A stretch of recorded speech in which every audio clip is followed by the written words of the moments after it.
అక్షర న్యూస్కి స్వాగతం. మంచిర్యాల జిల్లా లక్షటిపేట మండల కేంద్రంలో ఆటో మరియు టాటా ఏసీ డ్రైవర్లు తెలంగాణ రాష్ట్ర ప్రభుత్వం చేపట్టిన మహాలక్ష్మి పథకంలో మహిళలకు ఉచిత బస్సు ప్రయాణం రద్దు చేయాలని ఎన్టీఆర్ చౌరస్తా నుండి అంబేద్కర్ చౌరస్తా మీదుగా ర్యాలీ నిర్వహించారు.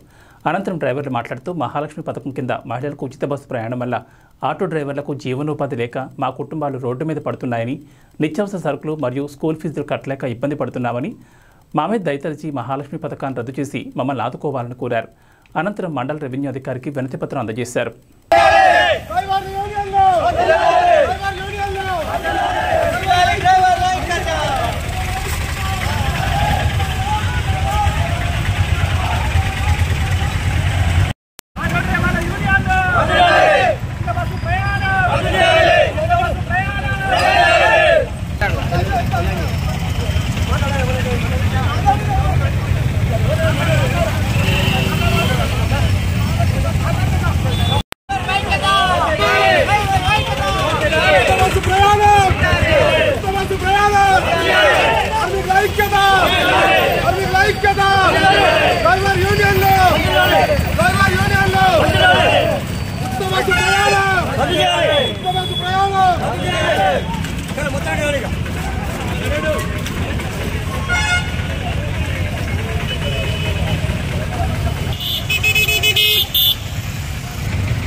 టాటా యూనియన్ ఆధ్వర్యంలో లక్షపేట మండల కమిటీ ఆధ్వర్యంలో ఈరోజు శుక్రవారం మన రస్తరోక జరిగిన వారిని ర్యాలీది అనంతరం కరీంనగర్ ఎన్టీఆర్ చౌరస్తా మొదలెడితే మన అంబేద్కర్ బొమ్మగారి అనంతరం తెలంగాణ విగ్రహం నుంచి అనంతరం ఎంఆర్ఓ వినతి పత్రం ఇచ్చి అనంతరం ఆటో యూనియన్ అందరు కలిపి టాటా ఏసీ ఆటో ర్యాలీ తీసుకొని అనంతరం ఎంఆర్ఓ మేము ఇచ్చి వస్తాం. అందుకే ప్రభుత్వం తక్షణమే మా సమస్యను పరిశీలించి ఇష్టపడి నిలిపేయాలి.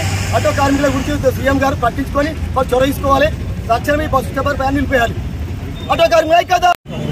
లక్షపేట మండలంలో వివిధ ఆటో మరియు టాటా ఏసీ యూనియన్లు అందరం కలిసి ఈరోజు ప్రభుత్వం చేపట్టిన మహాలక్ష్మి పథకానికి వ్యతిరేకంగా మా యొక్క బతుకులు ఆగమాగమైనాయి. ఆటోలు కనీసం రోడ్డు మీద నడిచే పరిస్థితి లేదు. ఇవాళ మాకు నిత్యావసర సరుకులకు కూడా డబ్బులు సరిపోని పరిస్థితి ఏర్పడింది. దీనివల్ల మేము రోడ్డు మీద పడాల్సిన పరిస్థితి వచ్చింది. దీనిని వెంటనే ప్రభుత్వం పరిష్కారం చేయాలి. ఉచిత బస్సు ప్రయాణాన్ని వెంటనే తీసేసి మమ్మల్ని అందరినీ ఆదుకోవాల్సిందిగా మేము విజ్ఞప్తి చేస్తా ఉన్నాం. ఇందుకోసం అని ఇవాళ లక్షపేట మండలం మొత్తం పెద్ద ఎత్తున ధర్నా మరియు ర్యాలీ చేయడం జరిగింది.